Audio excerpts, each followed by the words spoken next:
பிடாரியம்மன் தமிழர் பண்பாட்டில் முக்கியமான கிராமக் காவல் தெய்வமாக போற்றப்படுகிறார். இவள் கிராம மக்களின் பாதுகாவலராகவும் துன்பங்களை நீக்குபவராகவும் கருதப்படுகிறார். பிடாரியம்மன் வழிபாட்டின் தோற்றத்தைப் பற்றி பல வரலாற்று கருத்துக்கள் உள்ளன.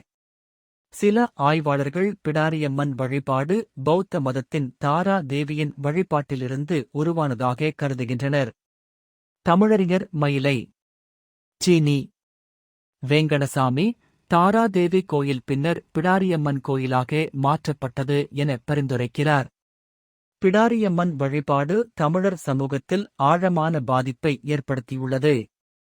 இவள் கிராமங்களின் எல்லைகளில் காவல் தெய்வமாகவும் மக்களின் நலனுக்காக அருள்பாலிப்பதாகவும் நம்பப்படுகிறது.